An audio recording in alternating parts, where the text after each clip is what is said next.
Oui, ce sujet, la position des femmes dans le Varnashram Dharma. Tout d'abord, j'explique un peu pourquoi je présente ça, simplement. Mm. Il y a quelques mois, j'étais en Inde, à Mayapur, et justement, on m'a demandé de présenter ce sujet. Je présentais en anglais, ça a duré 4 heures. Là, je vais faire un petit résumé, 1 heure et demie, 1 heure et demie, 2 heures maximum, j'arrive, sur la position des femmes dans le Varnashram Dharma. Et en même temps pour présenter euh, quelques aspects de ce sujet-là, hein.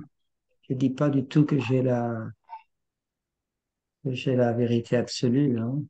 J'ai fait un travail à partir principalement du Srimad Bhagavatam, et automatiquement, c'est un travail personnel, hein. Alors, je pourrais commencer en disant que on voit tous que, disons, dans les relations qu'on a entre hommes et femmes dans ce monde matériel, dans une culture spirituelle, c'est axé sur la protection réciproque. Les hommes protègent les femmes, également les femmes protègent les hommes sur certains points. Tandis que dans une culture matérielle, c'est pratiquement centré sur l'exploitation. Les relations, c'est pour tirer le maximum d'autres personnes. Ça, on peut tous le voir dans le monde actuel. Alors, il y a cette différence importante. Nous, on vient d'une culture matérielle, on essaie d'aller vers une culture spirituelle. Ça veut dire qu'on essaie d'aller de l'exploitation à la protection. Ça, il y a du travail à faire, hein. Mm. Alors, quand on parle des protections des femmes, alors, je dirais la présentation, je l'ai faite en deux parties, hein.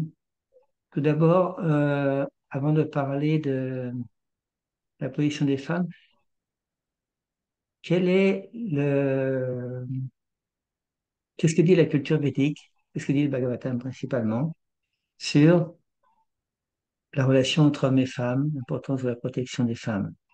Alors, on le voit, bien entendu, que dans la culture traditionnelle indienne, védique, les, ceux qui sont allés en Inde parmi nous, là, on peut voir que on protège beaucoup les adolescents, adolescentes, beaucoup plus qu'en Occident. Parce qu'on explique justement que quand elles sont protégées, les femmes, elles sont une source d'énergie, toujours de bon augure pour l'homme, dans le Bhagavatam, hein. Alors, on explique que dans cette tenue reportée, je ne la Prabhupada explique que ce mot Anatta Varga, c'est très significatif dans le verset du quatrième chant, parce que Nata veut dire mari et A, c'est toujours sans mari. Alors, une femme qui n'a pas de mari, elle est appelée Anatta. Ça qui signifie celle qui n'est pas protégée. Ça, c'est les définitions au niveau du sanskrit. Comment? Alors, je dirais que oui, hein, je vais présenter un peu les textes sanscrits, et après, bien entendu, ça demande un certain travail ou discussion, approfondissement pour voir comment on peut, si on a envie, bien entendu, l'appliquer dans notre vie personnelle.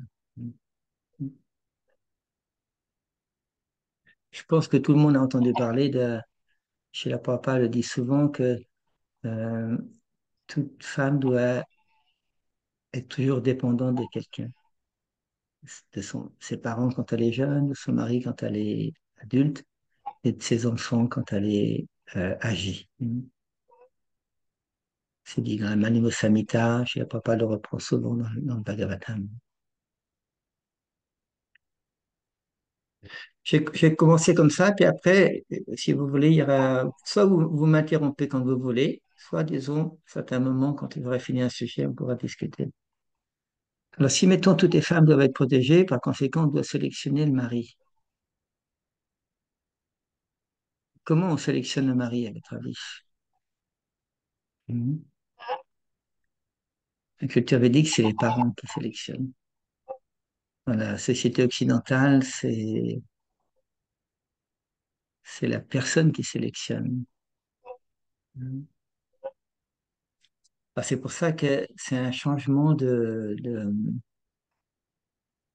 moyens, de manière de sélectionner.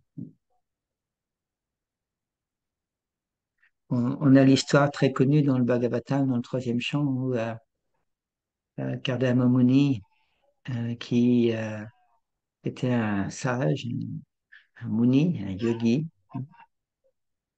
était dans son ashram, et à un certain moment, il voit que Swayambhuva Manu et son épouse viennent le voir par aéronef, et ils sont avec leur fille, Devauti. Et euh, qui était une princesse, c'était des kshatriyas, hein. Et automatiquement, ils offrent la main de leur fille à Kardama Maman.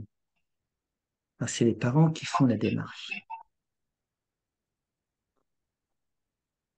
C'est pour ça que c'est pas toujours notre société occidentale, on peut penser, bah oui, c'est comme un peu euh, quelqu'un choisi pour nous à notre place, comment ça va marcher, tout ça. Mais dans la culture traditionnelle védique, c'est le devoir des parents de trouver un bon mari pour leur fille. Hmm. Elle n'est jamais autorisée à choisir un mari par elle-même, sauf exception. Il y a quelques exceptions, surtout des personnes de style Kshatriya qui ont trouvé un mari par elles-mêmes. Ceux qui ont étudié un petit peu les différentes sortes de mariage, on explique qu'il y a le mariage choisi par les parents. Il y a aussi des mariages qu'on appelle Gandharva, mariage d'amour, c'est ce qu'on fait en général en Occident. Mhm. Et suivant les mariages recommandés, c'est les mariages où il y a des sélectionnés par les parents. Si les parents sont pas là, par les personnes âgées, les oncles, les tantes, quelquefois même le gourou peut également sélectionner. C'est comme tout à l'heure, j'ai reçu un message de Mandakini, Mataji, une dévote française, qui devait venir, mais elle n'est pas là, hein. Elle m'a envoyé un petit message. C'est une personne que c'est son gourou chez la Parapan qui a sélectionné son mariage avec le premier dévot qui était en Russie. On voit que c'est... Alors, on a, disons, dans les écritures védiques, on a l'histoire de Shyavalambuni et Shukanya, hein. C'est dans le neuvième chant des Srimad Bhagavatam. C'est une histoire qui est très... il y a beaucoup d'enseignements et c'est lié à les parents de Shukanya, qui était une jeune princesse également. Ils voulaient la marier. Et après différentes péripéties, ils sont rentrés en contact avec un Muni qui s'appelait Chavana Muni. Et ce Muni, bien sûr, il y a des histoires un peu par rapport à toute sa vie là, mais euh, Chavana Muni avait l'âge d'être le grand-père de Shukanya. Et le mariage était arrangé entre eux. Ce Chavana Muni, qui était un Muni, on dit qu'il était irritable, qu'il était coléreux, qu'il n'était pas du tout beau, qu'il était le corps un peu courbé comme ça. Et Shukanya, elle, était une très belle princesse, très très douce, très qualifiée, kshatriya. Mais comme le mariage a été arrangé, c'est marié. Et là, on explique dans ce troisième chapitre, neuvième chant. Le Shakyamuni, il était très, très difficile à relationner. Mais Sukanya, elle a compris la mentalité de son mari et elle a agi en conséquence. Alors, chez la Prabhupada explique là, dans ce que j'ai écrit à la fin, là, si une femme veut être heureuse avec son mari, elle doit essayer de comprendre le tempérament de son mari et de lui plaire. C'est une victoire pour une femme. Et cette teneur portée, ceux qui veulent noter, hein, 9e chant, 3e chapitre, verset 10. Il y a beaucoup de points importants dans cette teneur portée qui vont nous aider à comprendre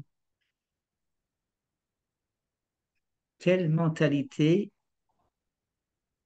idéale il pourrait y avoir entre un mari et femme. Alors, chez la Prabhupada explique dans la teneur portée que c'est le devoir d'une femme, quel que soit son niveau, de se présenter comme toujours disposé à exécuter ses ordres et à le satisfaire de n'importe quelle circonstance. On peut dire, bah, ça ressemble à de l'exploitation. Hein. Il y en a un qui est le patron, l'autre qui est l'esclave, un peu. Hein. Et chez la Prabhupada explique que, comme disons dans la société actuelle, la femme n'est pas soumise, mais on va voir également pourquoi elle n'est pas soumise. Quelles sont les responsabilités d'un homme dans un mariage aussi? Eh bien, quand elle n'est pas soumise, la vie familiale, elle est brisée. C'est une des raisons pour laquelle il y a beaucoup de divorces dans la société euh, actuelle, hein. Surtout en Occident, mais également en Inde. Alors, chez la Prabhupada, elle explique là, je l'ai écrit en bleu là, que les Occidentaux prétendent qu'il s'agit d'une mentalité d'esclave pour la femme, mais en réalité, ce n'est pas le cas. C'est la tactique par laquelle une femme peut conquérir le cœur de son mari, aussi irritable ou cruel soit-il. Ça, c'est très, très important, parce que c'est le mot tactique qui va déterminer comment les choses se font. C'est-à-dire que on a pu expérimenter nous-mêmes, hein, quand on est avec d'autres personnes. Ça peut être des enfants, des adultes quand on était enfant. Ça peut être d'autres personnes. Quelquefois, on utilise des tactiques pour avoir un résultat. Mhm. Si par exemple on veut faire prendre un médicament à un jeune enfant, quand le médicament est pas bon, ce qui en général est le cas, eh bien, généralement, on essaie de le mettre dans quelque chose qui est sucré. Et ça passe. C'est une tactique. De la même manière, hein, chez la Prabhupada et les textes védiques expliquent que si une veut conquérir le cœur de son mari, elle doit utiliser une tactique. C'est pas qu'elle est euh, soumise dans le sens que esclave du mari, mais elle fait comme si. C'est ça qui change tout. Et on voit dans les Écritures, hein, Krishna avec les reines de Dwarka, Krishna avec les gopis, tout ça, c'est, il y a l'amour qui est là et il y a la manière de présenter l'amour dans les relations du couple. Alors, on explique qu'avec l'attitude de Sukanya, la tactique de Sukanya, Shakyamuni est devenu conquis.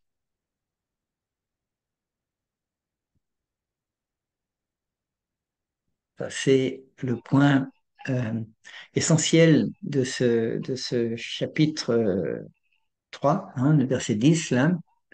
Généralement, le verset, la teneur est portée la plus difficile à accepter pour beaucoup de femmes occidentales. On se marie avec quelqu'un qu'on n'aime pas, quelqu'un qui est pas beau, quelqu'un qui est âgé, quelqu'un qui est irritable, quelqu'un qui est en colère, quelqu'un qui est un vieux gars, on pourrait dire, dans un certain sens comme ça, hein. Et accepter sa position et développer une manière de faire pour satisfaire ce moni.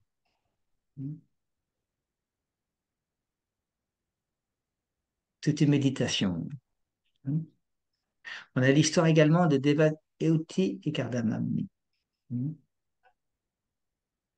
a parlé tout à l'heure un peu là, hein. C'est que quand bien sûr, c'est un peu spécial pour là parce que euh, Devauti et Kardama c'était aussi un Muni, Devauti aussi une princesse, et elle a mariage arrangé également, hein. Moi, chez la Prabhupada explique dans ce troisième champ là que la psychologie d'un homme et celle d'une femme sont différentes. En tant que constitution corporelle, un homme veut toujours être supérieur à sa femme, et une femme, en tant que constitution corporelle, est naturellement inférieure à son mari. Ça, bien sûr, c'est évident, hein, au niveau physique, au niveau mental également. Et c'est pour ça qu'il y a besoin d'harmoniser sur ces points-là. D'harmoniser. C'est pas toujours évident. Ok.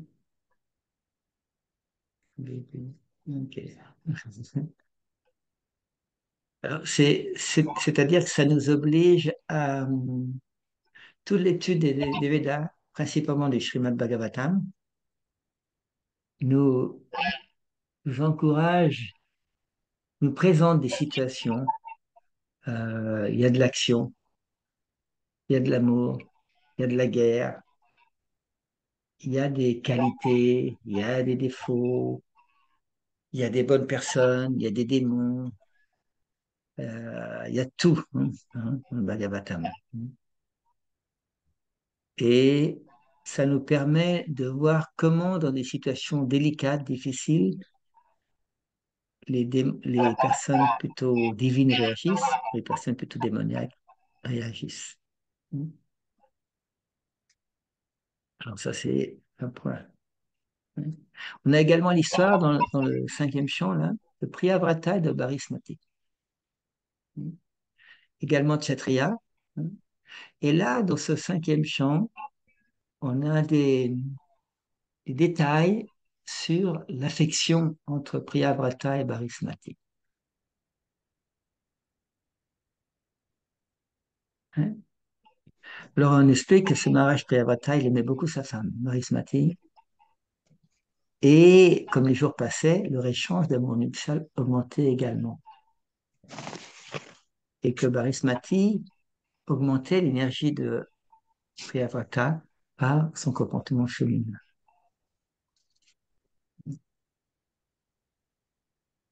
Ainsi bien qu'il fût une grande âme, il paraissait perdu dans la conduite féminine de sa femme. Il se comportait avec elle comme un homme ordinaire, mais en réalité c'était une grande âme, ce que dit Srila Prabhupada. Et on a la même chose dans les divertissements de Krishna avec ses Renat Varka. Les Renat Varka pensaient que Krishna était sous leur contrôle individuel. Krishna, il agissait comme si, également une tactique.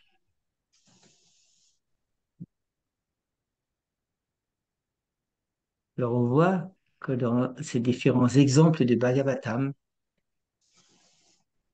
que les mariages, quand les personnes sont qualifiées, hommes et femmes, ça devient un succès.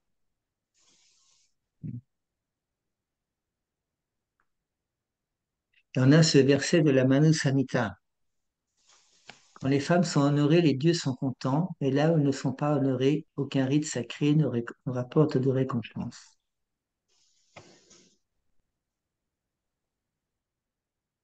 La Manu Samhita, c'est un livre euh, qui présente comment,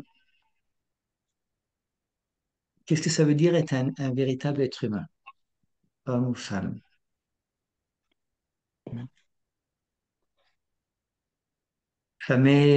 Ça présente le Varnashram Dharma de manière très détaillée, les quatre ashrams et quatre varnas, et ça explique comment un être humain il doit se comporter pour obtenir le succès dans sa vie matérielle et aussi spirituelle.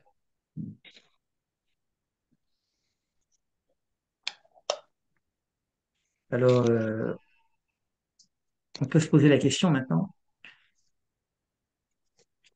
qu'est-ce qui se passerait dans notre vie personnelle, dans l'ISKCON ou dans la Gaudiya Vaishnava, de manière générale, si les hommes comprenaient que c'est important de protéger les femmes, parce que les femmes sont de bon augure pour la société. Qu'est-ce qui se passerait si les hommes comprenaient ce point-là? Voilà, je vois, il y a plus de monde qui est apparu là. Hein. Carrément, Alors, bravo. qu'est-ce que vous en pensez par rapport à ça? Qu'est-ce qui se passerait si les femmes étaient protégées? Qu'est-ce qu'en penseraient les femmes d'abord? Vous pouvez ouvrir le micro, hein? Comme ça, vous pouvez parler comme ça.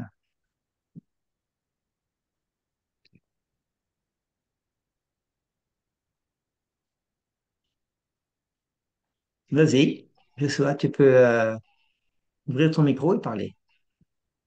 Oui, Carrément.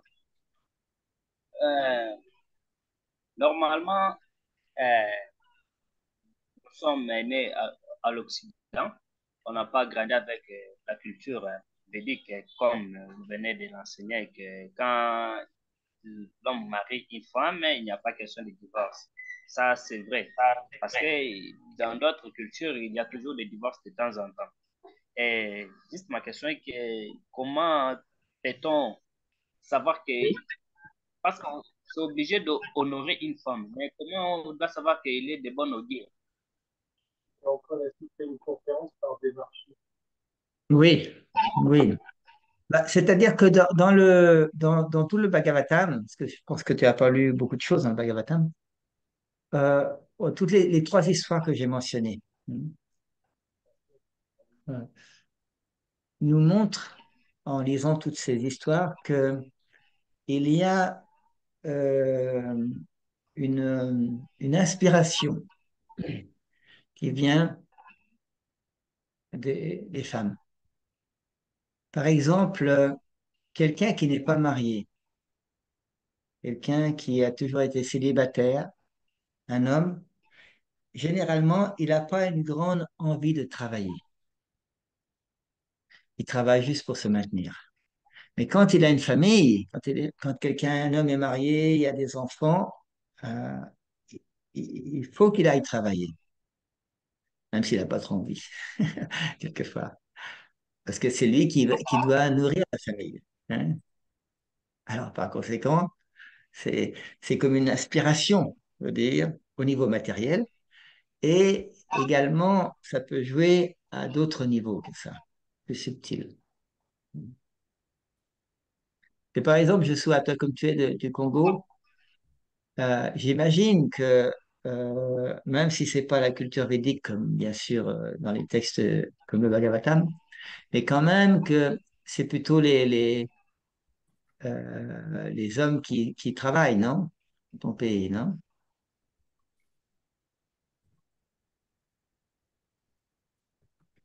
Oui, c'est les hommes qui travaillent. C'est les hommes qui travaillent, et les femmes restent en général à la maison, non? Oui. Pour les tâches ménagères. Bravo. Mais si quelqu'un n'est pas encore marié, mais il voulait se marier, comment il va savoir que la femme est de bon augure? Bien sûr, Est-ce que il c'est ton honore la cas? femme de temps en temps. Est-ce que c'est ton cas actuellement?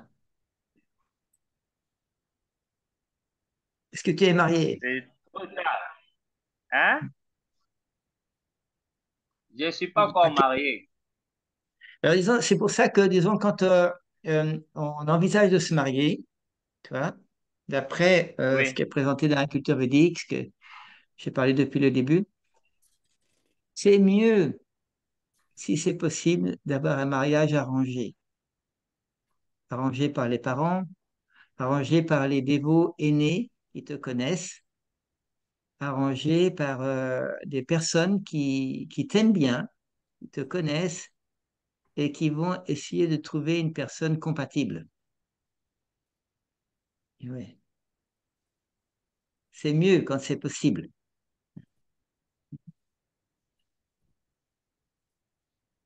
Bon, c'est simple Alors, parce que quand c'est pas pour... ouais, quand on choisit par soi-même, toi, on a une vision limitée. Cette personne-là me plaît, elle est jolie, ou disons, elle a tel âge, ou je veux dire, elle a tel argent, ça dépend des fois, hein. Mais si c'est quelqu'un de neutre qui veut notre bien, il peut voir dans la personne, il y a des bons côtés, côté positif, côté négatif, et voir est-ce que ça va être compatible. Est-ce que ça va être la nature de ces deux personnes de vivre ensemble. Par exemple, un cas au Congo, Kinshasa, il n'y a pas de jeunes Matadi là. Donc, il y a ceux-là qui sont dehors et que tu lui parles pour la conscience de Krishna et tu peux le présenter aussi chez les aînés. Si elle a la volonté d'être dans la conscience de Krishna, ça peut aller. Oui. Oui, c'est-à-dire que disons, tu es le seul, disons, héros de l'Afrique dans le groupe, là. Les autres sont surtout de Oui. la France, là. Alors, oui, chaque pays a différentes choses individuelles. Mais tu vois, le point de faire cette petite présentation, c'est surtout de donner quelques idées, tu vois, pour nous-mêmes, pour nous permettre de mieux réfléchir, en gros. Voilà. Voilà. Après, si quelqu'un veut se marier, trouver des arrangements, tu vois, disons, avec d'autres personnes, c'est mieux. Autrement, bah, on fait par soi-même et c'est risque et péril, hein, c'est tout. Ah, merci. Tu vois. Mais est-ce que d'autres dévots ont d'autres points sur ce qu'on a parlé depuis le début, ce que j'ai parlé principalement, sur un peu la protection, sur l'acceptation, disons, dans un couple, sur l'importance la Manu Samhita, sur, oui, la recommandation qu'une femme ne doit pas être indépendante. Est-ce que tout le monde accepte ces points-là ou est-ce qu'il y a des commentaires différents? Prabhupada, il a aussi dit que si certains maris étaient incapables, la femme devait Tu quitter sais, le Pushkar mari. Chaprabhu, on t'entend pas vraiment. Je vois que tu parles. Peut-être, Je n'entends pas du tout. Je suis pas vas-y. là. T'entends très peu quand même, hein. Faut approcher le téléphone, l'ordinateur, hein. Je peux pas aller plus fort.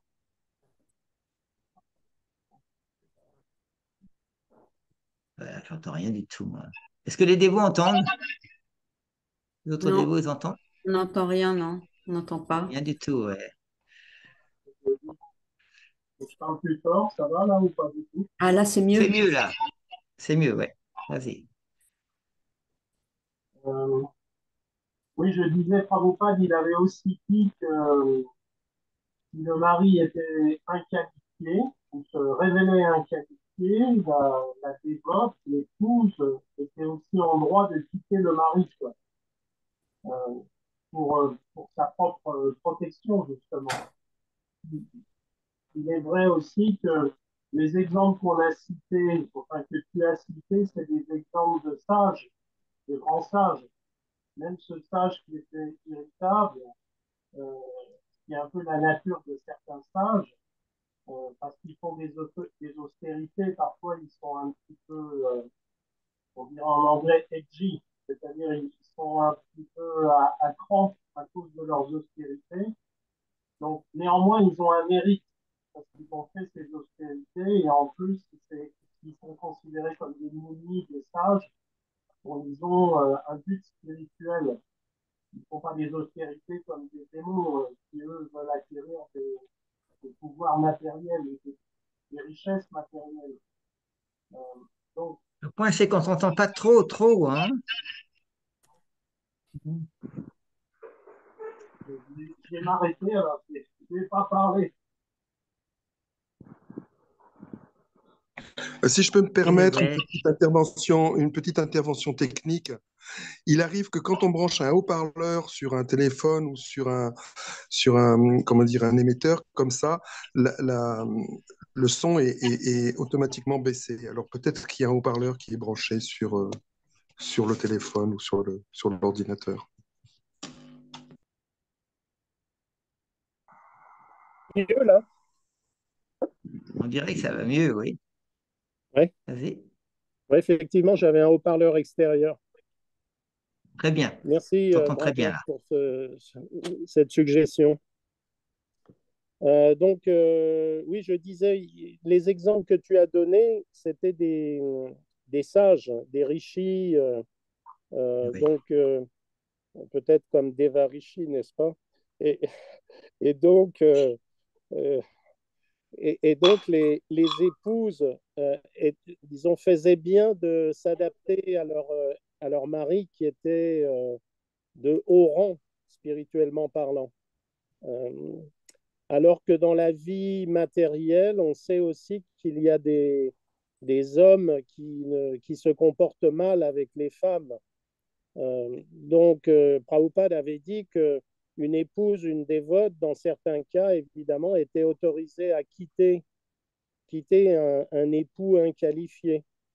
Donc, je crois que on doit faire attention de ne pas trop idéaliser non plus l'homme et sa position. Il faut aussi que l'homme se qualifie. Et Oui. effectivement, s'il est bienveillant, s'il est protecteur, ce qui normalement doit être le cas, effectivement, à ce moment-là, l'épouse devrait être elle aussi contente de réciproquer et de servir. Mais n'oublions pas que l'homme aussi sert son épouse, parce qu'en la protégeant ou en travaillant, comme tu disais, bon, il sert aussi son épouse. Donc en fait, c'est un service mutuel. Et dans le cas Oui. de dévots, les deux servent et s'encouragent et s'entraident également à devenir conscients de Krishna et à servir Guru et Krishna. Mhm.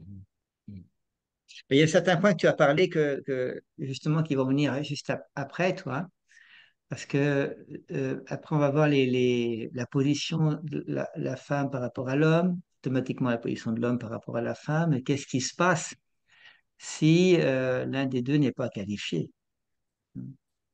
Je veux dire, Mm. ça c'est automatique, hein, qu'est-ce qui se passe? Si vous voulez, on va continuer comme ça. Hein. Oh là, que je fasse quelque chose, là, moi. Trop de choses. Hein.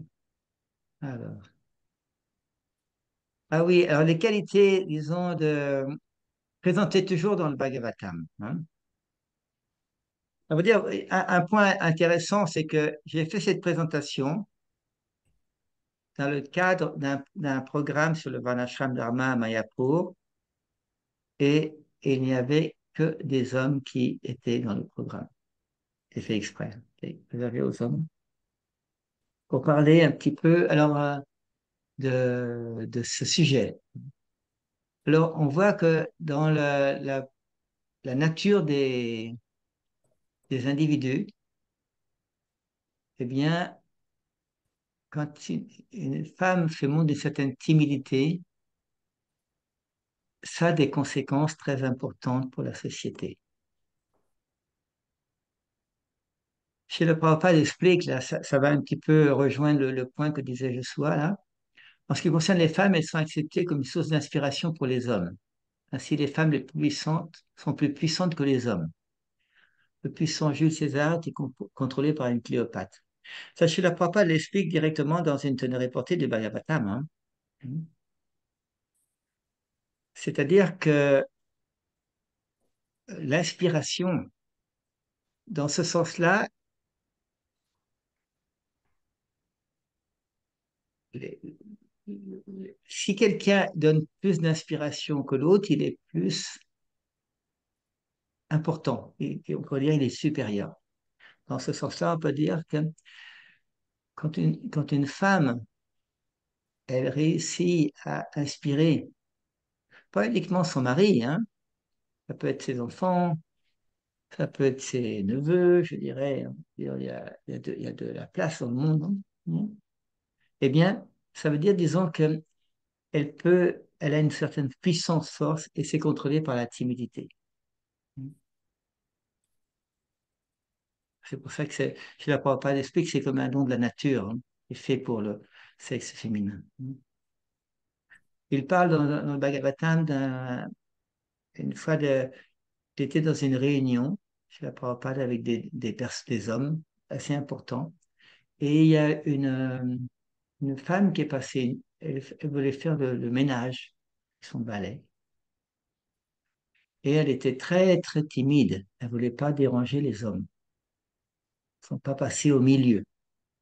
Parce que généralement, dans la culture védique et dans la culture naturelle, hein, de la vie, si, mettons, il y a un groupe de personnes et quelqu'un doit aller d'un endroit à l'autre, il ne peut pas traverser le groupe comme ça. Il doit passer à l'extérieur ou il doit faire comprendre aux gens qu'il faut qu'ils laissent de la place. Les gens éduqués, c'est comme ça que ça se passe, hein. Alors, c'est pour ça que la timidité a un rôle important. Et on voit que Kashyapamuni, également, là, il a bien étudié ça. Alors, on donne, là, j'ai écrit ce qu'a dit Srila Prabhupada, hein. Srila Prabhupada explique que les femmes sont par nature intéressées. Elles doivent donc être protégées par tous les moyens afin que leur inclination naturelle à être trop intéressée ne se manifeste pas.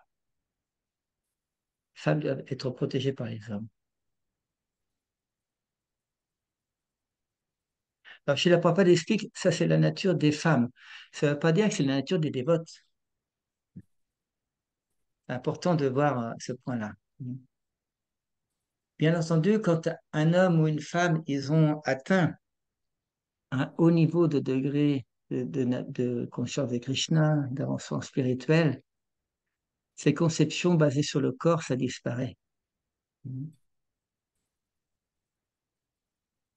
Mais le point important que dit chez la Prabhupada, c'est que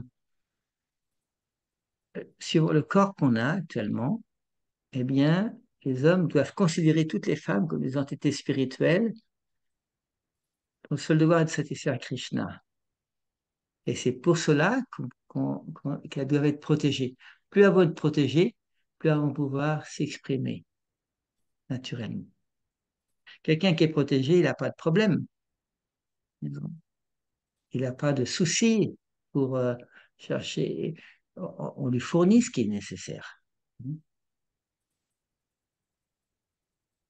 Mais bien sûr, si on voit par rapport au début, si on vit dans la culture axée sur l'exploitation, si quelqu'un ne se protège pas lui-même, il risque d'être exploité dans le monde matériel. Mais dans le monde spirituel, non. Hein, quand on voit, mettons, dans le livre de Krishna, les Vrindavan, Dwarka, je veux dire, les gens sont. Il n'y a pas de difficulté, hein, pour ça. Je continue comme ça. Alors, après, on a des versets qui sont tirés du 7e chant du Bhagavatam. Si vous avez la possibilité de lire ces versets, c'est important. On a, faut que je revienne en arrière là, je veux dire. Donc, je vais le mettre.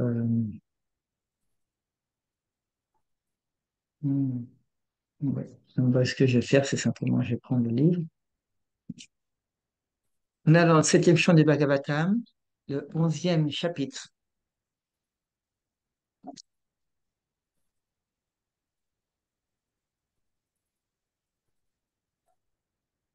Le 11e chapitre qui s'appelle Pour une société parfaite, quatre divisions sociales.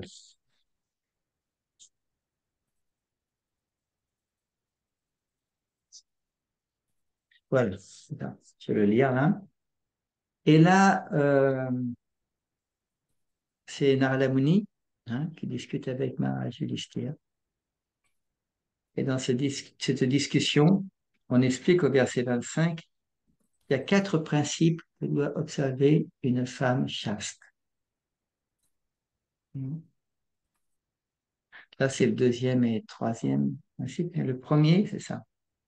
Quatre principes, c'est servir son mari, le premier principe. Deuxième, être toujours favorablement disposé à son égard. Être tout aussi bien disposé envers ses parents et ses amis, et le suivre dans ses vœux. Tels sont les quatre principes que doit observer une femme dite chaste. Alors, dans cet honoré porté, chez la Prabhupada, il explique l'importance que la femme suit son mari dans ses vœux. C'est-à-dire que c'est pour ça que le mari doit être clair où est-ce qu'il va, quel vœu il a pris dans sa vie, vers quoi, quel est le but de sa vie, et que je ne peux pas expliquer que tout désaccord à ce propos entraînera le désordre dans la vie familiale. Alors, le titre que j'ai donné, c'est la position des femmes dans le Varnashram, Dharma. Et là, dans cette honoré portée du verset 25, Srila Prabhupada nous donne des indications très pratiques, très précises, et nous montre pourquoi on a du mal nous-mêmes. Alors, je vais lire une partie là. Il dit, chez la Prabhupada, le principe fondamental pour une femme chaste, c'est de toujours être favorablement disposée envers son époux. La Bhagavad Gita, chapitre 1, verset 40, enseigne Strisu dustasu vasneya jayate varna shankara. Si la femme est souillée, sa progéniture sera composée de varna shankara. Dans le contexte social actuel, les varna shankara sont les hippies qui n'observent aucune règle. Il était également expliqué que dans une population de varna shankara, personne ne peut savoir à quel niveau chacun se situe.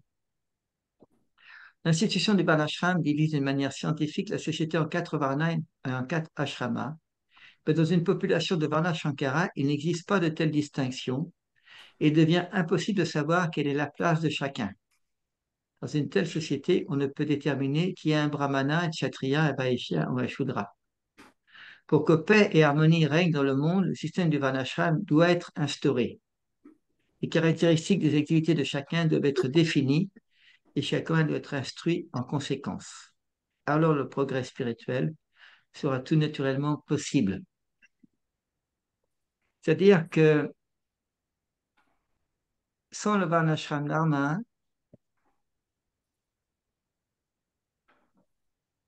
la plupart des personnes prennent naissance comme Varna Shankara. Ça veut dire en dehors des Varnas. C'est-à-dire il n'y a pas de... Dans la culture védique, c'est pas considéré vraiment comme humain à 100%.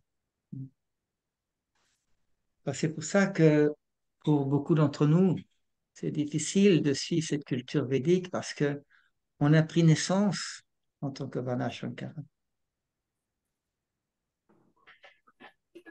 On peut changer par la miséricorde des dévots de Krishna, les dévots du gourou authentique, par la guidance, par le désir, bien sûr, soi-même également. La guidance, une bonne association peut nous faire changer. Et quand ces quatre principes-là sont expliqués dans le Bhagavatam, alors c'est le chapitre 7, chant 7, verset chapitre 11 et verset 25, là ce que je viens de dire. Et dans le verset 26-27, on explique comment doit se comporter une femme chaste. Alors on dit qu'elle doit se parer d'ornements en or pour le plaisir de son mari. Ça veut dire qu'elle doit avoir des ornements en or.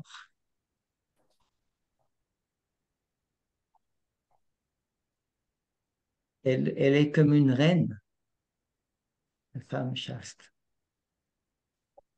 Bien sûr, ça dépend des possibilités financières de la famille, hein, mais on explique elle doit s'habiller, se parer de manière très, très, très, le mieux possible pour le plaisir de son mari. Quand une femme devient veuve, par exemple, ou quand son mari est parti en voyage pendant un certain temps, on c'est conseillé qu'une femme ne s'habille pas très bien, pas très attirant. Quand son mari est là, il doit le faire. Pour que son mari soit heureux, simple. Et puis on a le verset qui suit, là, le 28, là. Elle ne doit pas être avide, se montrer satisfaite de sa condition en toutes circonstances. Ah bah tiens, ça je l'ai copié là, c'est une erreur. Se montrer très compétente à prendre soin des affaires religieuses, des affaires ménagères et connaître parfaitement tous les principes religieux. S'exprimer de façon agréable et franche et toujours se montrer attentive, propre et pure. De cette façon, elle doit servir affectueusement son mari si celui-ci n'est pas déchu. C'est pour ça que c'est important de comprendre au départ l'importance de la protection.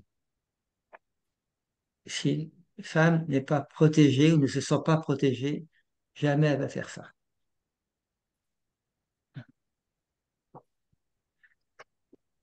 De la même manière, quand un dévot, par exemple, il a un maître spirituel et qui se sent protégé par les instructions de son gourou, il va se sentir à l'aise, il va se sentir inspiré pour faire le service que lui a demandé son gourou, Diksha ou Shiksha Guru. Il va naturellement développer un respect, une affection pour son gourou. C'est le même principe. Ouais.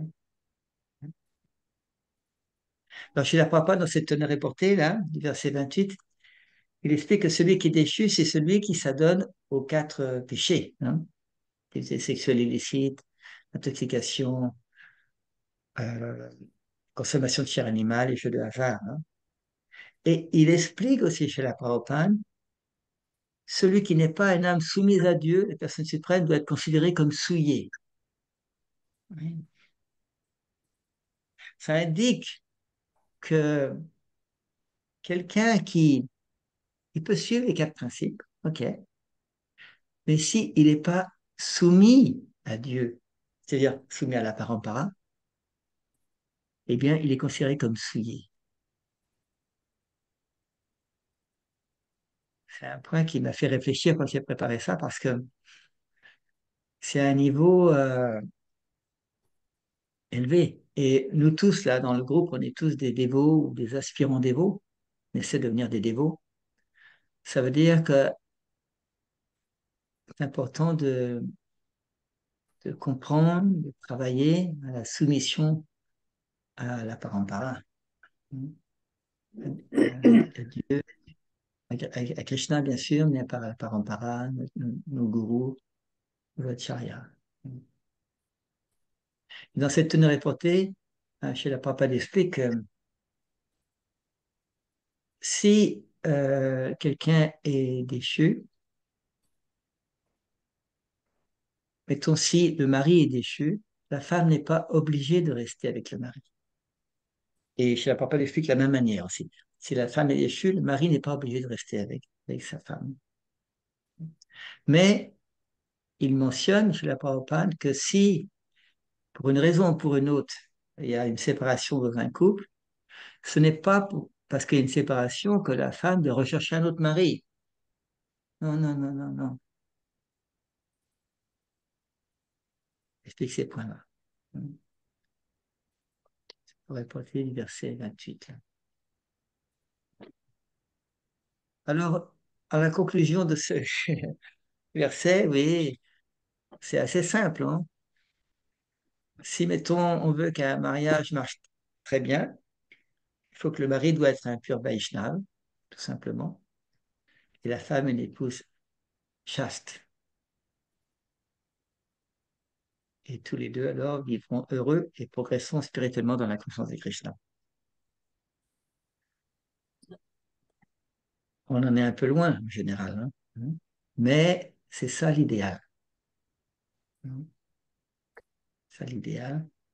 Alors, on pourrait dire, ça, c'est les principes des femmes qui sont chastes. C'est dans une société parfaite qu'il y a division sociale. Et oui, je vais juste terminer avec ce chose-là, là. On pourra discuter là. Alors, attendez, pour lire ça, il faut que je mette ça en bas, voilà. Alors, dans le chapitre 14, ce Bhagavatam, qui traite de la vie de famille idéale, ça s'appelle la vie de famille idéale, dans ce verset 12, là,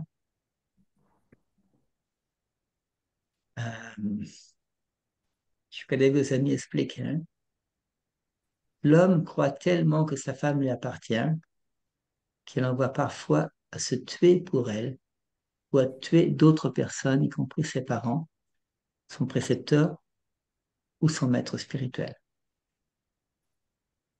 Par suite, celui qui parvient à se défaire de cet attachement pour sa femme conquiert le Seigneur suprême, lui que jamais personne ne peut vaincre. Et dans la teneur reportée, chez la Prabhupada, explique différents points. Premier, c'est qu'il explique que tous les hommes sont trop attachés à leur femme.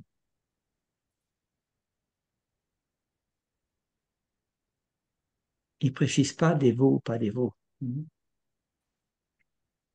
Et comme c'est extrêmement difficile de rompre cet attachement, mais si quelqu'un y arrive à rompre cet attachement, eh bien, le Seigneur, il va être satisfait. Alors, la Prabhupada encourage à renoncer à son affection pour sa femme et ses enfants et chercher refuge auprès du Seigneur souverain. Il conclut cette teneur reportée en disant que la vie de famille se traduit par l'attachement à l'épouse, tandis que le sannyas est caractérisé par le détachement à l'égard de l'épouse et l'attachement à Krishna.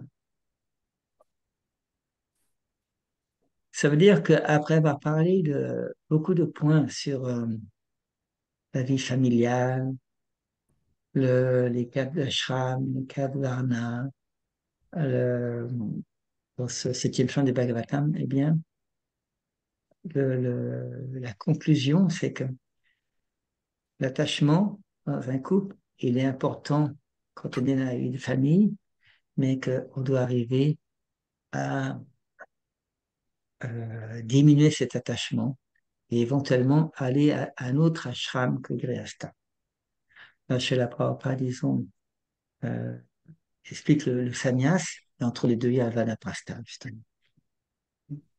Entre Grihastha et sannyasi, Vanaprastha. Alors, c'est un petit peu le, le verset que j'ai choisi pour conclure un peu, pour expliquer que justement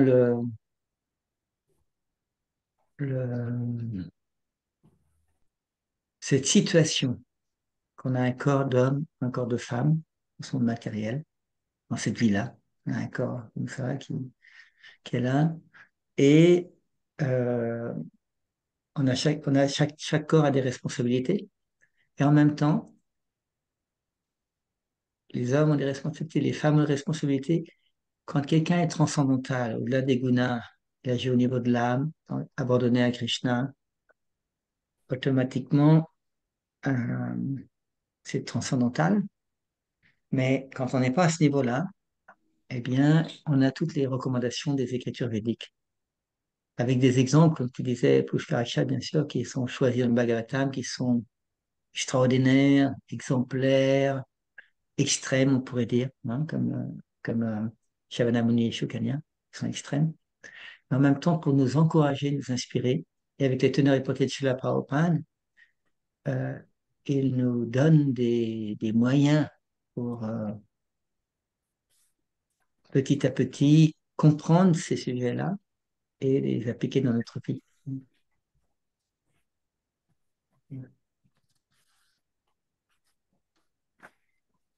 Maintenant, si vous voulez, on peut plus discuter, hein, un peu de différents sujets qui ont été abordés ou même des sujets qui n'ont pas été abordés sur ce thème-là. Qui c'est qui veut commencer?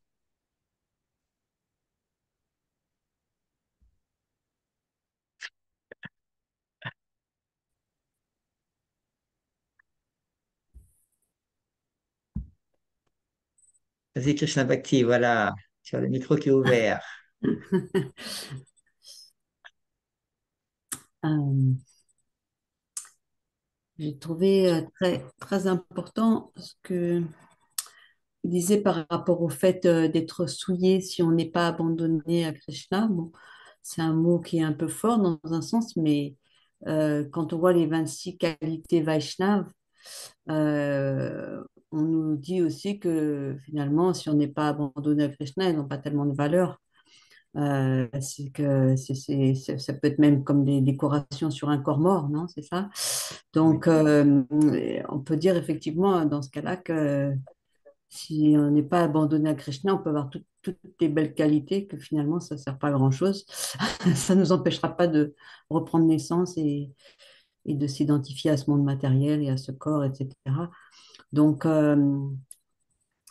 voilà, donc et puis aussi le point que je trouve qui était important, c'est que le mari doit être un pur dévot. Donc ça, c'est déjà un niveau très élevé. Pour qu'il y ait vraiment de l'harmonie, c'est que le mari doit être un pur dévot et que la femme doit être chaste. Donc ça, c'est deux caractères essentiels qui sont effectivement rares à trouver en ce monde. Mais voilà, vraiment, si on en croit les Écritures et les exemples qu'on a dans les Écritures et finalement qu'on peut expérimenter dans la vie aussi, c'est que c'est la perfection de l'existence, quoi. Si le mari, si le mari il est vraiment conscient de sa position envers son spirituel, envers Krishna, et que la femme elle est consciente de sa position envers son mari, bah, du coup, tout est parfait, c'est sûr. Oui. C'est c'est l'idéal, quoi. C'est l'idéal, mais en même temps, pourquoi pas, pourquoi ça serait pas possible? Ben, c'est tout à fait possible, hein, puisque c'est la simplicité même dans un sens. Mais il faut que les deux, c'est la qualification qui est requise pour que ça marche, quoi. Donc, Ah oui. De toute c'est, façon, si c'est pas dans cette vie-là, il faudra qu'on retravaille une autre vie après ben pour faire voilà, la même chose. donc à partir du moment où c'est vraiment un désir sincère, il n'y a pas de raison que ça puisse pas se réaliser dans cette vie ou dans une autre. Il y avait une dévote qui s'appelle Devaki Mataji. Je ne sais pas si certains d'entre vous connaissent. Elle est d'origine allemande, mais elle est beaucoup en Inde, au Bangladesh, comme ça. Et elle fait pas mal de séminaires. Elle est dans l'ordre du Vanaprastha. Et elle a fait un séminaire sur le faux ego, hein. Et avec les Écritures, elle explique que justement, pour on a vu tout à l'heure que Srila Prabhupada explique qu'une femme peut avoir tendance à avoir des intérêts personnels. Alors, si, mettons, elle sert quelqu'un qui la protège, qui l'inspire, son faux ego va diminuer. Si la femme sert son mari, le faux ego de la femme va diminuer. Mais pour le mari, le faux ego du mari, il se passe à un autre truc, là. C'est pour ça que dans les dévots, par exemple dans les hommes, dans les yatras, que, qui ça marche très bien, c'est les yatras où les hommes coopèrent. Et les yatras où ça marche pas beaucoup, c'est les yatras où les hommes ne coopèrent pas. Parce que le faux ego pour les hommes, c'est un peu la compétition avec d'autres hommes. Mais si la compétition diminue, le faux ego diminue, une appréciation, une coopération peut se développer. Alors, c'est pour ça que dans ce que j'ai lu là, et ce que j'ai aussi, que beaucoup d'entre vous connaissent aussi, hein, c'est que si, mettons, l'homme, il a un gourou authentique, qui suit son gourou de manière authentique, automatiquement, son faux ego va diminuer. Le gourou va le moduler, va l'encourager, va le changer, hein. Et si automatiquement à la femme suit son mari, ça s'appelle la parampara. Supposons maintenant que si la femme est plus avancée que l'homme, ce qui peut arriver, bien, c'est juste une question d'harmoniser ça. Parce que le plus important, c'est pas que quelqu'un soit plus avancé que l'autre, c'est de faire plaisir à Krishna, uniquement, hein. Et bien sûr, si quelqu'un il est abandonné à Krishna, automatiquement, ça se pratique naturellement, tout ce qu'on vient de discuter là. C'est automatique, il y a pas, c'est ce que font les êtres du monde spirituel, hein. Il n'y a pas de, il y a pas de, quand les Krishna il vient avec le monde spirituel sur Terre, ils, ils font pas la grève. Ils suivent leur culture, la culture spirituelle, et ils pratiquent ça naturellement.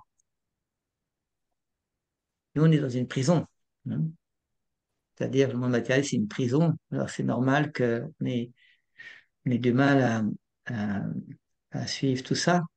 Mais, ultimement, le monde spirituel, c'est ça.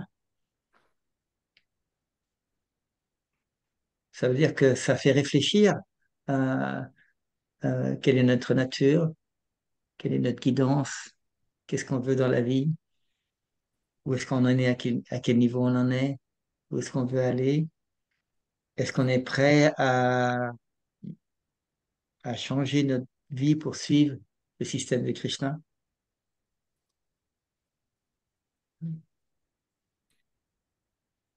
Est-ce qu'on est prêt à faire un effort sérieux dans cette vie-là où on attend une autre vie? Est-ce qu'on prend sérieusement les instructions de nos gourous, un par un? Bah oui, hein. Toutes ces questions sont là. Qu'est-ce qu'en pensent les dévots assemblés?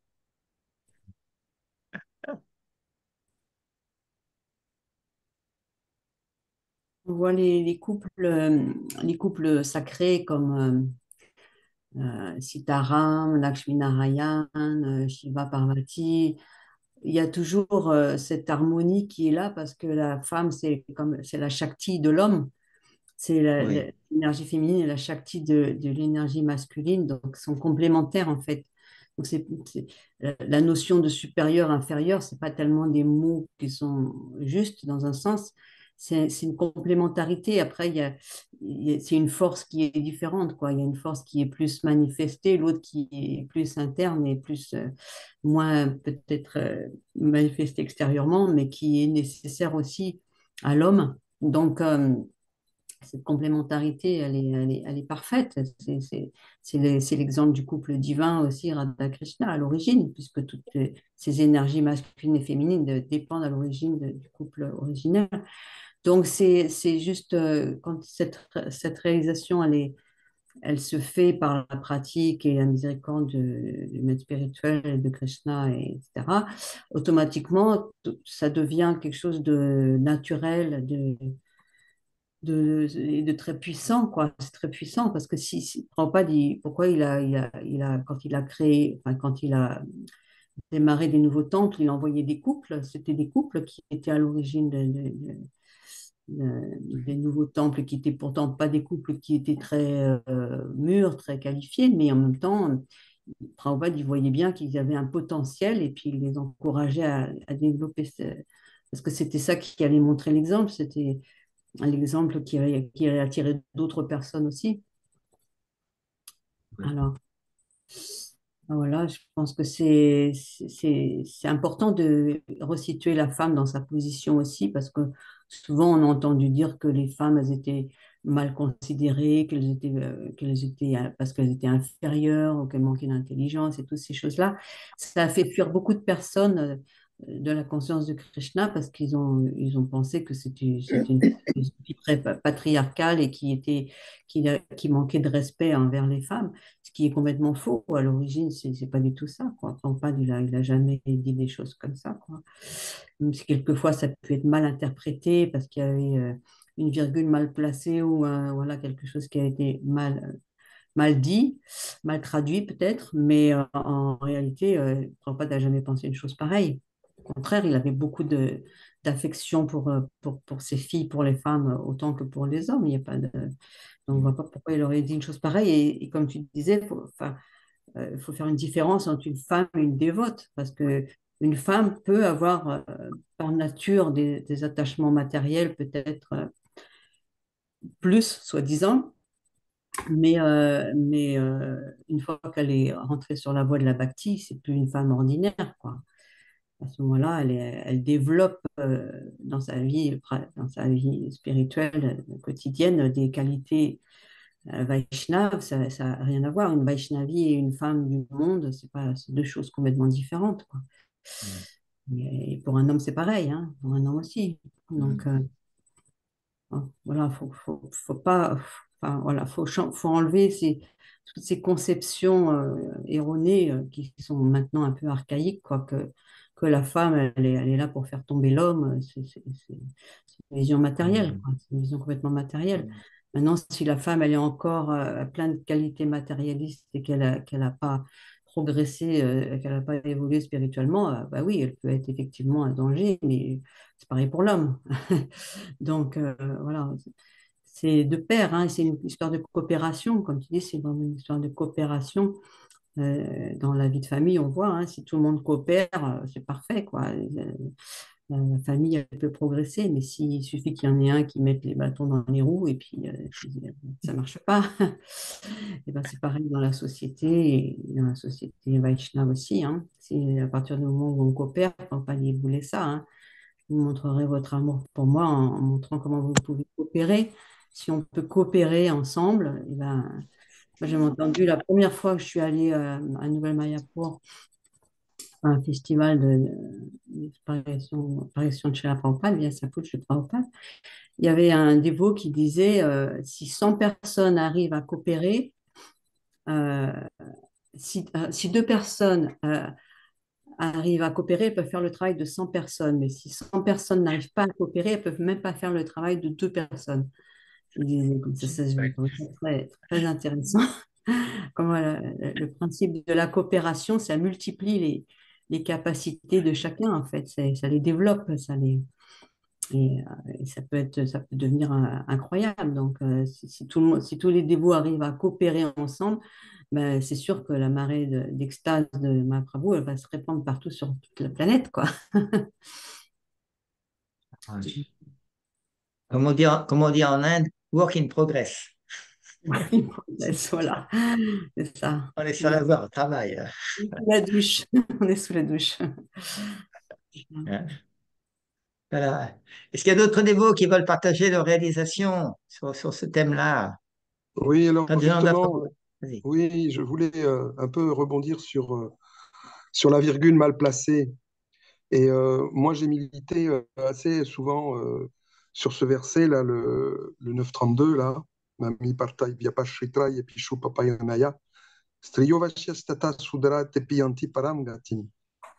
En fait, dans la traduction anglaise, ils ont mis après ce qu'on appelle, ils ont mis après lower birth, c'est-à-dire de basse naissance, ils ont mis un tiret quadratin. Alors, un tiret quadratin, ça veut dire qu'en fait, on va englober ce qui va venir après. Donc ensuite, il y a Woman, Vaishyas et Shudra. Mais en fait, dans la version, enfin dans le verset lui-même, on n'a pas cette distinction, ou plutôt cette classification, puisque le premier vers qui est, parce que bon, on en met quatre, mais il y en a, le premier vers, il termine par Yepishu Papayonaya, d'accord? Donc il y a un arrêt. Et ensuite, on dit Shtriyo Vashyas Tata Sudra.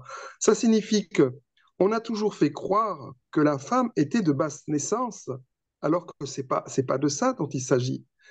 Les basses naissances, ça peut être aussi bien la femme que l'homme, par exemple les Chandala ou les bouchers, enfin, etc., tous ces gens qui sont vraiment de basse naissance, mais qu'on ait englobé dans cette catégorie de Papa Yonaya, qu'on ait englobé les femmes, ça a été une erreur monumentale et qui a été mal rattrapée par les successions, par les traductions successives.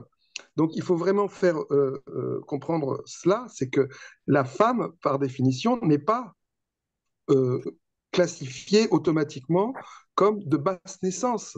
Un homme peut aussi bien l'être selon sa condition, mais de dire que les femmes systématiquement sont de basse naissance, c'était une grave erreur qui en fait a conduit peut-être à les dévots en général à considérer que bah, de toute façon les femmes elles sont de basse naissance, donc on ne peut pas faire grand-chose avec. Voilà ce que je voulais dire. Ok, merci beaucoup. Oui. Padmanabh Prabhu, là, il semble en extase. Il a deux beaux yeux. Hein. Moi, je ne suis pas là depuis le début. Alors, je ne sais pas quels sont les sujets qui ont été évoqués. Oui, c'est Donc, ça, pour oui, oui. l'instant, je me tais, j'écoute. D'accord, oui. Alors, l'idée de faire un peu ce genre de présentation, sous forme puis de présentation après une discussion, c'est de développer en nous-mêmes une meilleure compréhension ou une écoute de la compréhension d'une autre personne sur ce thème-là. Mm. Oui, je peux parler d'une chose un peu personnelle. Il y a un dévot qui est ici de l'Afrique, hein, c'est Soua qui est au Congo. Il y a quelques années, moi, j'étais au Togo, bien, Afrique de l'Ouest, et j'ai beaucoup fait des cours avec les dévots africains. Et c'est pratiquement que des hommes dans les cours. Hein. Et quand on fait des cours en France, c'est en majorité des femmes dans les cours. Hein. Donc, on voit qu'il y a différentes cultures, différentes approches des choses, différentes fonctions hein, qui sont pratiquées dans différentes parties du monde. Et que euh, cette, euh, cette culture de Krishna, culture védique, on voit que euh, c'est très profond en même temps. Il y a une grande, il peut y avoir une grande inspiration pour nous-mêmes. C'est comme par exemple, je suis à Charobo, tu veux vas-y parler, tu as le micro ouvert, vas-y. Autrement, je voulais mentionner quelque chose par rapport à toi. Hein. C'est ça? Vas-y. Non, non, ben, je t'en prie, parle, et puis je parlerai Non, après. mais c'était par rapport à ce que tu m'as envoyé, par rapport à l'épouse de Gorgomina Sami. Hein. Ah, mhm, Hein.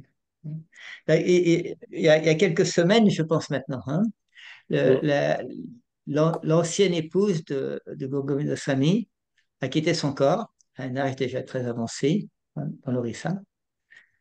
Et elle a été initiée chez la Bhakti Sarvabhauma Maharaj. Mais ce que nous disait Pushkaraksha Prabhu et les dévots de l'Orissa, c'est que elle s'est mariée avec Govinda-Swami sans l'avoir jamais rencontré. Mariage arrangé. Ou quelquefois dans les mariages qu'on fait dans l'ISKCON, on a la dévote qui arrive avec un voile, mais son mari l'a déjà rencontré avant. Hein. Mais les mariages, comme ça a été fait là-bas, c'est que oui, c'est la première fois qu'ils se rencontrent, c'est le jour de mariage. Hein. Ils ne sont pas envoyés de SMS avant. Ça, c'est à un certain niveau. Et moi, quand j'écoute je suis très inspiré parce que euh, je dis, il y a ouais, c'est quand même un autre niveau que ce qu'on a l'habitude hein, en Occident. Vas-y, je suis à chapeau. Voilà. Je voulais juste mentionner ça, mais vas-y. Non, non, mais c'est vrai. Ben, c'est-à-dire qu'ils ont un proverbe en Inde aussi. Ils disent que les mariages sont faits in heaven, sont arrangés au ciel, en fait, au-dessus de Oui, nous, alors, peut-être par les devas ou par Dieu. Euh, oui, donc, ils ont une sorte de foi comme ça, alors. Et c'est pour ça que normalement, traditionnellement, les mariages ne doivent pas être brisés. On ne doit pas divorcer. D'ailleurs, oui, on peut éventuellement se séparer quand on avance en âge parce que l'homme graduellement va se détacher en vanaprastha et sannyas, sachant que sa femme est toujours protégée par les enfants, par ses fils oui, d'ailleurs normalement, essentiellement. Donc elle va venir vivre chez son fils aîné traditionnellement, quoi. Mais nous en Occident évidemment ou dans le reste du monde, les choses ont évolué, quoi. Donc, on va dire en bien et en mal. Euh, dans certains cas, en bien aussi. Il ne faut pas trop noircir le tableau, quoi. Parce qu'en Inde, il y a aussi des défauts, quoi. C'est pas que l'Inde est un pays parfait. On peut voir notamment les viols en Inde, l'insécurité pour les femmes. Bien des femmes, elles viennent en Occident et disent, moi, je peux marcher le soir dans la rue, j'ai pas peur. Alors que en Inde, c'est pratiquement inconcevable, quoi. À partir d'une oui, certaine heure, une femme ne doit pas se trimballer comme ça dans la rue. Il y a des risques, quoi. Donc, en fait, ce que j'aurais voulu dire en quelques mots, c'est juste un mot, par exemple, sur Yamuna Devi Dasi. Parce que j'ai eu la chance, moi, de servir une épouse qui est devenue une pure dévote. Et donc, je voulais rendre hommage, euh, en fait, aux femmes en général, mais aussi en particulier à ces femmes qui avancent spirituellement et qui peuvent devenir, dans l'idéal, aussi des pures dévotes, quoi. Du temps de Prabhupada, il y avait une autre Yamuna Devidasi qui est devenue célèbre et qui était reconnu par Prabhupada comme étant très avancé, quoi. La preuve, c'est qu'on chante toujours son Govinda Madipurusham tous les matins et on ne dit pas oh là là, je fuis parce que c'est une femme qui chante. Hein, là, elle a transcendé, quoi, hein. Parce que Mahaprabhu, il se bouchait les oreilles ici. En tant que sannyasi, quand il entendait une femme chanter, mais là, on voit bien qu'elle a atteint un niveau spirituel, quoi. Donc, donc, on doit avoir du respect, ne pas être sectaire, on doit être respectueux et on doit voir idéalement bon, bah, chaque personne comme une âme spirituelle, serviteur, servante de Krishna. Et Bhaktivinoda Thakur, il expliquait qu'on doit voir aussi la famille comme la propriété de Krishna, l'épouse et la servante de Krishna, les enfants sont les serviteurs et servantes de Krishna. Et donc nous, en tant qu'hommes, on doit prendre soin de la propriété de Krishna. Donc, même Bhaktivinoda Thakur, il dit I'm the kukur, I'm the watchdog, le chien qui garde ta propriété au Seigneur. Donc, avec cette mentalité, on peut graduellement aussi s'affranchir un peu de la notion de I and mine, moi et mien, hein, qui est décrié dans le Bhagavatam, aussi cinquième chant, là où normalement l'association de l'homme et la femme fait développer ce désir de propriété, de possession et d'identification à tout ce qu'on va construire ensemble, en fait. Donc, ça demande un éclairage spirituel et le gourou et les dévots sont là pour nous aider à développer cette vision. Mm.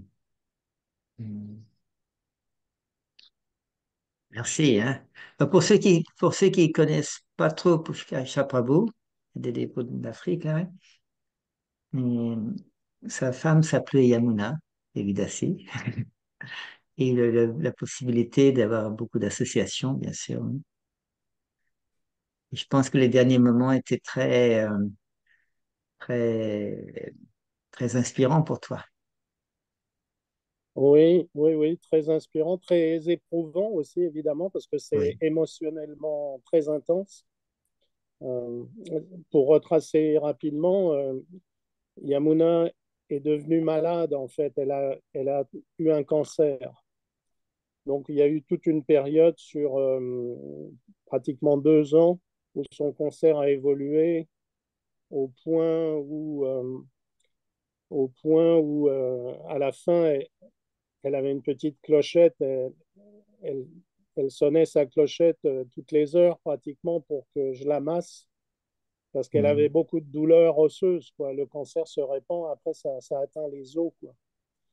Donc, et ce qui est intéressant de noter, c'est qu'elle a demandé à notre maître spirituel, Gorgovina Maharaj, si ce cancer était dû à son karma, si c'est à cause Mhm. de son karma qu'elle avait attrapé le cancer. Avec humilité, en pensant, bon, j'ai ce que je mérite au fond, quoi. Mhm.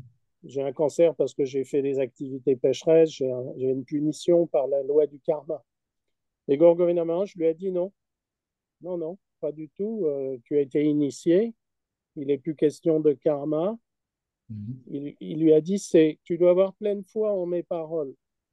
C'est Krishna qui t'a donné personnellement, c'est Krishna qui t'a donné personnellement cette maladie. Et si tu l'acceptes comme sa miséricorde, alors tu deviendras éligible pour atteindre ses pieds pareils au lotus. Et donc, Mhm. ça a été, en fait, elle a accepté l'instruction et l'enseignement, et ça a été tout un processus d'abandon.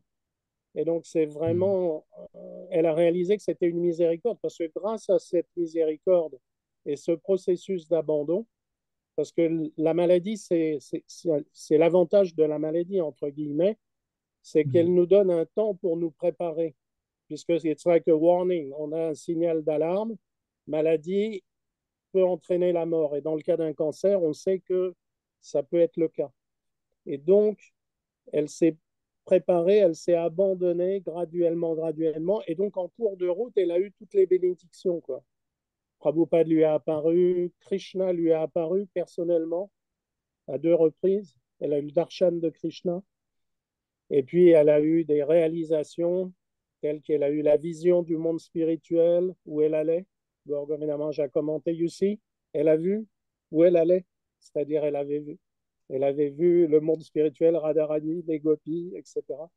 Et donc, à la fin, elle a demandé quelle est ma relation, quoi. 2 jours avant de quitter son corps, elle a demandé quelle est ma relation. Elle a demandé à travers moi à Gorgovina Maharaj. Et il lui a dit, elle est une gopi Manjari, maidservant, eternal maidservant of Srimati Radharani.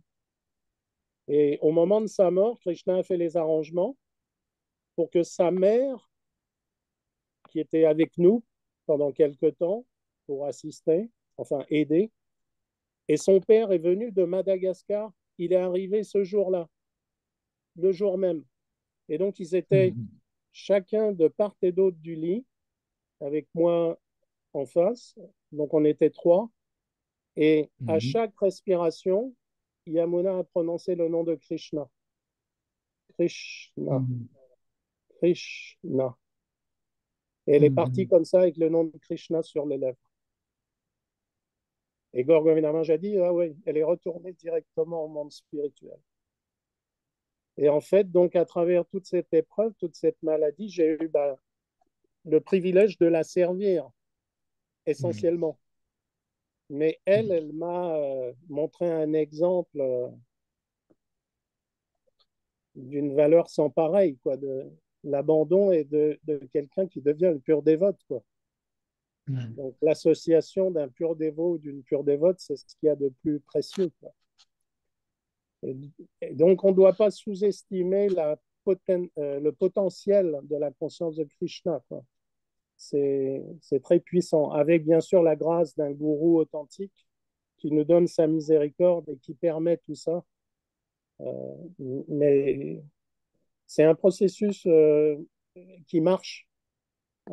Et même dans cette vie, parce que parfois on a tendance à penser que bon, c'est pas pour nous, pour cette vie, parce qu'il faut qu'on se purifie, il y a encore du chemin. Mais dans certains cas, oui, certaines personnes sont éligibles même dans cette vie, dès cette vie. Donc voilà, si ça peut vous inspirer un peu. Un peu beaucoup. Hein, merci beaucoup. Beaucoup. Merci beaucoup pour ce partage, Pushkarak Mhm. Chaprabhu. Jai. Merci à toi pour Ouais. tes traductions. Ah, Ok, alors il est pour nous, il est 7h30 en France. Comme il y a des personnes qui se couchent très tôt, hein, nous allons peut-être arrêter là. Merci à vous tous d'être venus. Et comme tu disais, Bravo, s'il vous plaît. Hare Krishna. la conscience de Krishna, c'est un processus qui, si on le prend, Poser la question. on avance spirituellement. Allez, Krishna, je souhaite, tu voulais dire quelque chose là? Tu as levé la main plutôt. Ah oui, Vas-y. bravo. Je voulais juste te dire que est-ce que je peux avoir ça, c'est mon PDF, toutes les écritures de cette course. Si vous pouvez m'envoyer ça sur PDF. PDF, ah oui, mais le Srimad Bhagavatam, je vais voir, je vais faire de mieux que je peux pour t'envoyer le Srimad Oui, Bhagavatam. d'accord. Je vais Allez, montrer les dévots, ils Krishna. sont pour moi. Avec Krishna.